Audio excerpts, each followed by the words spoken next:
Hello friends, welcome to my channel. ನಾನು ನಿಮ್ಮ ರೇಖಾ ಮನೆ ಅಡುಗೆ ಚಾನಲ್ಗೆ ಸ್ವಾಗತ. ನಾನು ಇವತ್ತಿನ ದಿವಸ ಸಾಂಬಾರು ರೆಸಿಪಿ ಮಾಡ್ತಾಯಿದ್ದೀನಿ. ಇದು ನಿಮ್ಗೆ ನೋಡಿದ್ರೆ ಗೊತ್ತಾಗ್ತಾ ಇರ್ಬೋದು ಏನು ಸಾಂಬಾರು ಅಂತ. ನಾನು ಕುರಿದು ಮಟನ್ ಸಾಂಬಾರು ಮಾಡ್ತಾಯಿದ್ದೀನಿ. ಅದು ಹೇಗೆ ಮಾಡೋದು, ನಾನು ಅದಕ್ಕೆ ಏನೇನು ಇಂಗ್ರೀಡಿಯೆಂಟ್ಸ್ ಹಾಕ್ತೀನಿ ಅಂತ ಈಗ ನಿಮ್ಗೆ ತೋರಿಸ್ತೀನಿ ನೋಡಿ. ನಾನು ಇದಕ್ಕೆ ಸ್ವಲ್ಪ ಮಡಗ್ಲಕಾಯಿ ಅಂತೆಲ್ಲ ಹೇಳ್ತಾರಲ್ಲ, ತರಕಾರಿ ಎಲ್ಲ ಆ್ಯಡ್ ಮಾಡಿಬಿಟ್ಟು ಹಾಕಿ ನಾನು ಸಾಂಬಾರು ಮಾಡ್ತಾಯಿರೋದು. ಇದು ತುಂಬ ಟೇಸ್ಟಾಗಿರುತ್ತೆ.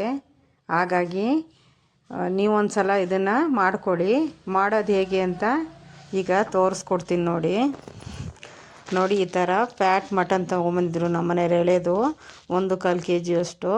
ನೋಡಿ, ಈ ಥರ ಇರಬೇಕು ಮಟನ್ನು. ಸಾಂಬಾರು ತುಂಬ ಚೆನ್ನಾಗಾಗುತ್ತೆ. ಯಾವತ್ತು ಫ್ಯಾಟು ಮಟನಿಗೆ ಅಂಟ್ಕೊಂಡಿರಬೇಕು, ಆ ಥರ ಮಟನ್ ತೊಗೊಳ್ಳಿ. ಯಾವತ್ತು ಎಂಥದ್ದು ಅಡುಗೆ ಮಾಡಿದ್ರು ಅದರಲ್ಲಿ ತುಂಬ ಟೇಸ್ಟಾಗಿರುತ್ತೆ. ಈ ಥರ ಇರಬೇಕು ಮಟನ್ ಯಾವತ್ತು.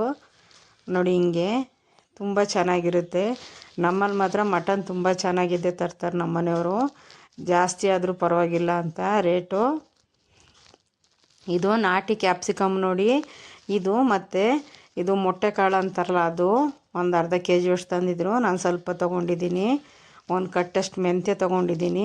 ಮತ್ತು ಅದೇ ಮಡಗಲಕಾಯಿ ಅಂತ ಹೇಳ್ತಾರಲ್ಲ, ಆವತ್ತಿನ ದಿನ ನಾನು ನಿಮಗೆ ತರಕಾರಿದು ಹಾಕಿ ನಾನು ಸಾಂಬಾರು ಮಾಡೋದು ಹೇಳ್ಕೊಟ್ಟಿದ್ದೆ. ಇವತ್ತು ನಾನ್ ವೆಜ್ಜಿಗೆ ಇದನ್ನು ಹಾಕ್ಬಿಟ್ಟು ನಾನು ಮಟನಿಗೆ ಹಾಕಿ ಹೇಗೆ ಸಾಂಬಾರು ಮಾಡೋದು ಅಂತ ಹೇಳ್ಕೊಡ್ತೀನಿ ನೋಡಿ. ಇದು ತುಂಬ ಚೆನ್ನಾಗಿರುತ್ತೆ. ಇದು ನಾಟಿದು ಕ್ಯಾಪ್ಸಿಕಮ್ ಹಾಕಿದ್ರೆ ಮಾಮೂಲಿ ಕ್ಯಾಪ್ಸಿಕಮ್ ಬರುತ್ತಲ್ಲ, ಅದಷ್ಟು ಚೆನ್ನಾಗಾಗಲ್ಲ. ಇದಕ್ಕೆ ಈ ಥರ ಹಾಕಿ ನಾನು ಮಾಡ್ತಾಯಿದ್ದೀನಿ ನೋಡಿ. ಮೊದಲಿಗೆ ಮಟನ್ನ ತೊಳೆದ್ಬಿಟ್ಟು ಸ್ವಲ್ಪ ಅರಿಶಿನ ಹಾಕಿ ಪನ್ಗಕ್ಕೆ ಇಟ್ಟಿದ್ದೀನಿ ನೋಡಿ. ಈ ಥರ ಇದು ಎಳೆದಿದೆ ಮಟನು, ಬೇಗ ಬೆಂದ್ಬಿಡುತ್ತೆ.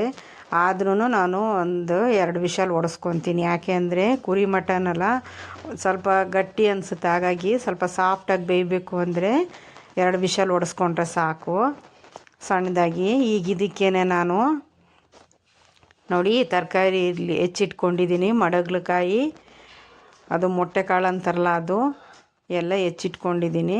ಈಗ ಇದನ್ನೆಲ್ಲ ಬೇಯ್ಲಿಕ್ಕೆ ಹಾಕ್ತೀನಿ ನಾನು. ಒಗ್ಗರಣೆಗೆ ಕ್ಯಾಪ್ಸಿಕಮ್ಮು, ಈರುಳ್ಳಿ, 1 ಕಟ್ಟು ಮೆಂತ್ಯ ಸೊಪ್ಪು ತೊಗೊಂಡಿದ್ದೀನಿ ನೋಡಿ ಇದು. ಆಮೇಲೆ ಕಾಯಿ 1 ಭಾಗ, 1 ದೊಡ್ಡ ಟೊಮೊಟೊ ತೊಗೊಂಡಿದ್ದೀನಿ. ಇದು ಮೀಡಿಯಮ್ ಸೈಜ್ದು 4 ಈರುಳ್ಳಿ, ಶುಂಠಿ, ಬೆಳ್ಳುಳ್ಳಿ ಮತ್ತು ಒಂದು ಅರ್ಧ ಕಟ್ಗಿಂತನೂ ಸ್ವಲ್ಪ ಜಾಸ್ತಿ ಕೊತ್ತಂಬರಿ ತೊಗೊಂಡಿದ್ದೀನಿ. ಈಗ ನಾನು ಈ ಮಸಾಲೆ ಎಲ್ಲ ರುಬ್ಕೊಬರಬೇಕು. ಮಸಾಲೆ ಎಲ್ಲ ರುಬ್ಕೊಬರೋಣ ಅಂತೆ. ನಾನು ಅಷ್ಟೊತ್ತಿಗೆ ಸ್ವಲ್ಪ ಅರಿಶಿನ ಹಾಕಿ ಮಟನನ್ನು ಸ್ವಲ್ಪ ಪನ್ಗಿಸ್ತೀನಿ. ಹಾಗೇ ಒಂದು ಸ್ವಲ್ಪ ಅದು ಡ್ರೈ ಆಗಲಿ ಅಂತ. ತರಕಾರಿ ಹಾಕ್ಲಿಕ್ಕೂ ಅದು ಸ್ಮೆಲ್ಲೆಲ್ಲ ಹೊರ್ಟೋಗುತ್ತಲ್ಲ.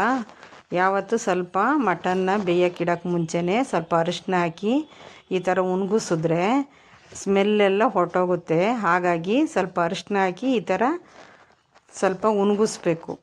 ಅಂದರೆ ಸ್ವಲ್ಪ ನೀರಿನ ಅಂಶನೆಲ್ಲ ಸ್ವಲ್ಪ ಡ್ರೈ ಮಾಡಬೇಕು ನೋಡಿ. ನಾನು ಈ ಥರ ಡ್ರೈ ಮಾಡಿದ್ದೀನಲ್ಲ, ಹೀಗಿರಬೇಕು. ಈಗ ನಾನು ತರಕಾರಿ ಎಲ್ಲ ಹಾಕ್ತೀನಿ. ಈಗ ನೋಡಿ, ಈಗ ಹಾಕ್ತಾಯಿದ್ದೀನಿ. ಅದು ಏನು ಕಲಸೋಗೋದಿಲ್ಲ, 2 ವಿಷಲಿಗೆ ಕರೆಕ್ಟಾಗಿ ಬೆಂದಿರುತ್ತೆ. ಮತ್ತು ಅದರದ್ದು ಹಸು ಗ್ಲಾಸ್ನೇ ಏನು ಒಂಥರ ಹಸಿ ಥರ ಏನು ಬರೋದಿಲ್ಲ. ಸಾಂಬಾರು ಚೆನ್ನಾಗಾಗುತ್ತೆ. ಅದಕ್ಕೆ ನಾನು ಎಲ್ಲ ಹೆಚ್ಚಾಕ್ಬಿಟ್ಟು ನಾನು ಇದನ್ನು 2 ವಿಷಲ್ ಹೊಡೆಸ್ಕೊತೀನಿ, ತೋರಿಸ್ತೀನಿ ನಿಮಗೆ. ನನ್ನ ಈ ಮಾಡ್ತಿರೋ ರೆಸಿಪಿ ನಿಮ್ಗೆ ಇಷ್ಟ ಆಯಿತು ಅಂದರೆ ಲೈಕ್ ಮಾಡಿ, ಶೇರ್ ಮಾಡಿ ಮತ್ತು ಕಮೆಂಟ್ಸ್ ಮಾಡೋದನ್ನ ಮರಿಬೇಡಿ ಫ್ರೆಂಡ್ಸ್.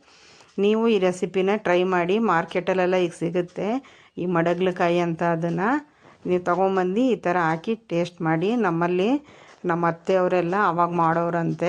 ಹಾಗಾಗಿ ನಮ್ಮಲ್ಲೂ ಅದೇ ಅಭ್ಯಾಸ ಮಾಡ್ಕೊಂಡು ನಾವು ಮದುವೆ ಆದಮೇಲೂ ಇದನ್ನೇ ಈ ಥರ ಅಡುಗೆ ಎಲ್ಲ ಮಾಡ್ತೀವಿ.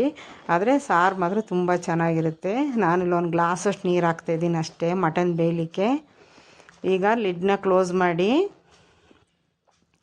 ನಾನು 2 ವಿಷಲ್ ಹೊಡೆಸ್ಕೊತೀನಿ. ವಿಷಲ್ ಬೇಗನೆ ಬಂದುಬಿಡುತ್ತೆ. ಸ್ವಲ್ಪ ಪನ್ಗಿದೆಯಲ್ಲ, ಬೇಗನೆ ಬಂದುಬಿಡುತ್ತೆ ವಿಷಲ್ಲು. ಅಷ್ಟೊತ್ತಿಗೆ ನಾನು ಈ ಕಡೆ ಒಗ್ಗರಣೆ ಇಟ್ಕೊತೀನಿ. ಒಗ್ಗರಣೆಗೆ ಸ್ವಲ್ಪ ಎಣ್ಣೆ ಹಾಕಿ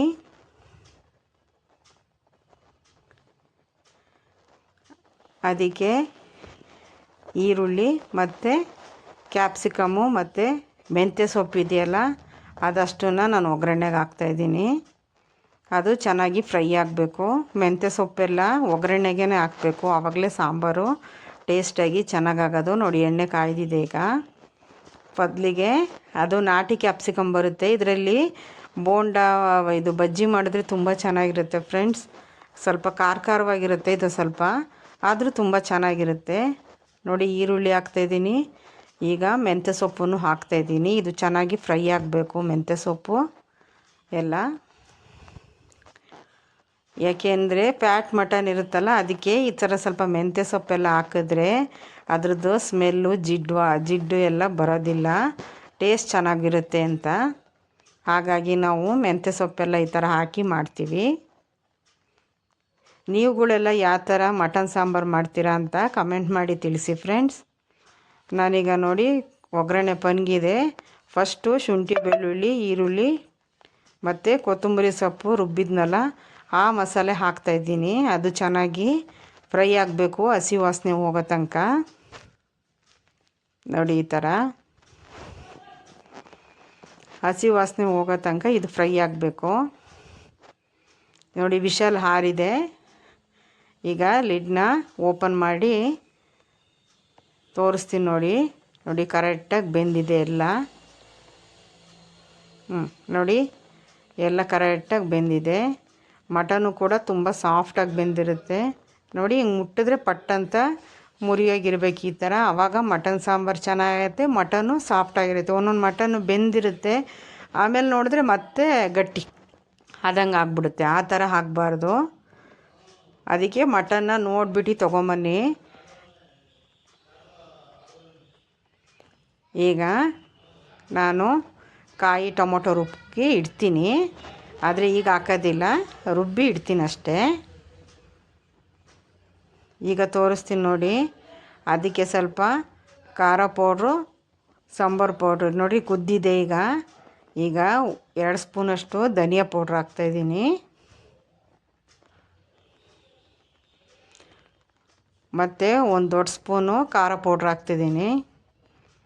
ನಮ್ಮದು ಸ್ವಲ್ಪ ಖಾರ ಕಲರ್ ಎಲ್ಲ ಇರುತ್ತಲ್ಲ, ಹಾಗಾಗಿ ನಾವು ಸ್ವಲ್ಪ ಖಾರ ಜಾಸ್ತಿ ತಿನ್ನೋದಿಲ್ಲ. ಹಾಗಾಗಿ 1 ಸ್ಪೂನಷ್ಟು ಖಾರ ಪೌಡ್ರ್ ಹಾಕಿದ್ದೀನಿ. ಇದು ಗರಂ ಮಸಾಲ ಅಂತ. ನಾನು ಗರಂ ಮಸಾಲ ಅಂದರೆ ಚಕ್ಕೆ ಲವಂಗ ಕಾಳುಮೆಣಸು ಮಾತ್ರ ಹಾಕಿರ್ತೀನಿ, ಬೇರೆ ಏನೂ ಹಾಕಲ್ಲ ನಾನು. ನೋಡಿ ಇದೂ ಈ ಮಸಾಲೆಯಲ್ಲಿ ಫ್ರೈ ಮಾಡಬೇಕು ಈ ಥರ, ಆವಾಗ ಸಾರು ತುಂಬ ಟೇಸ್ಟ್ ಆಗುತ್ತೆ. ನಾನು ಮಾಡ್ತೀನಲ್ಲ ಸ್ಟೆಪ್ ಬೈ ಸ್ಟೆಪ್, ಈ ಥರ ಫಾಲೋ ಮಾಡಿ ಅಡುಗೆ ಮಾಡಿ ಫ್ರೆಂಡ್ಸ್, ತುಂಬಾ ಚೆನ್ನಾಗಿರುತ್ತೆ. ಮತ್ತು ತುಂಬ ಮಸಾಲೆ ವಾಸನೆ ಏನೂ ಇರೋದಿಲ್ಲ ನಮ್ಮದು. ನೋಡಿ ಈ ಥರ ಇದು 1-2 ನಿಮಿಷ ಫ್ರೈ ಆದರೆ ಸಾಕು.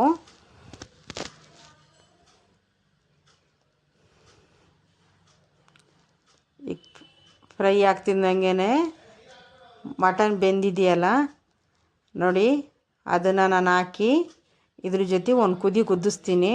ಯಾವತ್ತೂ ಕಾಯಿ ಮಸಾಲೆನ ಹಾಕಬಾರ್ದು. ಇವಾಗ ಫಸ್ಟು ಇದರಲ್ಲಿ ಮಟನ್ನ ಬೆಂದಿರೋಂಥ ಮಟನ್ನ ಉಪ್ಪು ಎಲ್ಲ ಹಾಕಿ ಕುದಿಯೋಕೆ ಇಡಬೇಕು,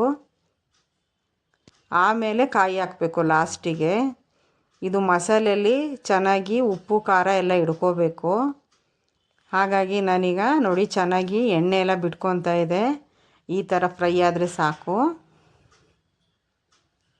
ನೋಡಿ ಈ ಥರ ಎಣ್ಣೆ ಎಲ್ಲ ಬಿಟ್ಕೊಂಡು ಫ್ರೈ ಆಗಿದೆ. ಈಗ ನಾನು ಬೆಂದಿರ್ತಕ್ಕಂಥ ನೋಡಿ ಇದು ಮಟನ್ನು ಮತ್ತು ತರಕಾರಿ ಎಲ್ಲ ಬೇಯಿಸಿದ್ನಲ್ಲ ಅದೆಲ್ಲ ಹಾಕ್ತಾಯಿದ್ದೀನಿ.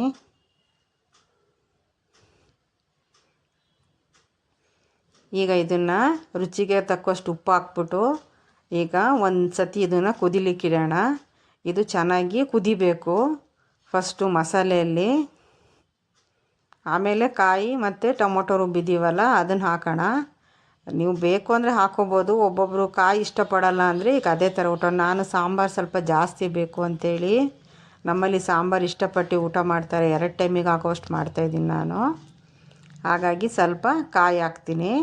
ಇದನ್ನು ಈಗ ಕುದಿಯೋಕ್ಕೆ ನೋಡಿ ಕುದ್ದಿದೆ, ಎಷ್ಟು ಚೆನ್ನಾಗಿ ಜಿಡ್ಡೆಲ್ಲ ಬಿಟ್ಕೊಂಡು ಎಷ್ಟು ಚೆನ್ನಾಗಾಗಿದೆ ನೋಡಿ. ನೋಡಿದ್ರೇ ತಿನ್ನಬೇಕು ಅನ್ನಿಸ್ತಾಯಿದೆ, ಅಷ್ಟು ಚೆನ್ನಾಗಾಗಿದೆ. ಈಗ ಇದಕ್ಕೆ ನಾನು ರುಬ್ಬಿದ್ನಲ್ಲ ಕಾಯಿ ಅದನ್ನು ಹಾಕ್ತೀನಿ. ಜಾಸ್ತಿ ಏನಿಲ್ಲ, ಕಾಯಿ ಸ್ವಲ್ಪನೇ ಹಾಕೋದು. ನಾನ್ ವೆಜ್ಜಿಗೆಲ್ಲ ತುಂಬ ಕಾಯಿ ಹಾಕಬಾರ್ದು. ಒಬ್ಬರು ತುಂಬ ಕಾಯಿ ಹಾಕಿ ಮಾಡ್ತಾರೆ, ನಾನು ತುಂಬ ಕಾಯೆಲ್ಲ ಹಾಕೋದಿಲ್ಲ. ಅದ್ರದ್ದು ತಕ್ಕಾಗ ಮಾತ್ರ ಹಾಕ್ತೀವಿ, ಸ್ವಲ್ಪ ಸಾಂಬಾರು ಬೇಕು ಅಂತ. ನೋಡಿ, ಈ ಕನ್ಸಿಸ್ಟೆನ್ಸಿಲಿ ಮಾಡಿ ಸಾಕು.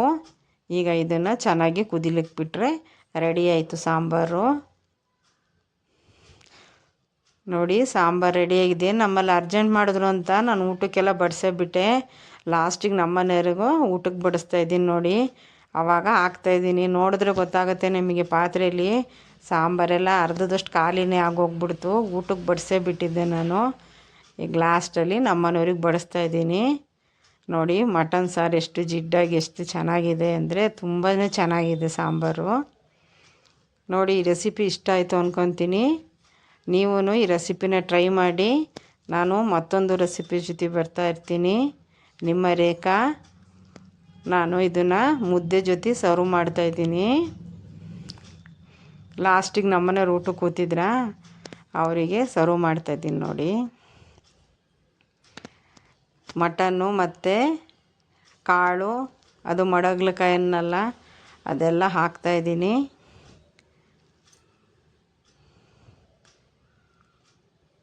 ಸಾರೂ ಅಷ್ಟೇ ತುಂಬ ಚೆನ್ನಾಗಿತ್ತು ಮಾತ್ರ. ನಮ್ಮಲ್ಲಿ 2 ಟೈಮ್ ಚೆನ್ನಾಗಿ ಇಷ್ಟಪಟ್ಟು ಊಟ ಮಾಡಿದ್ರು. ನೋಡಿ, ನೀವು ಒಂದು ಸಲ ಟ್ರೈ ಮಾಡಿ ಇದನ್ನು. ಟಾಟಾ, ಬಾಯ್ ಬಾಯ್.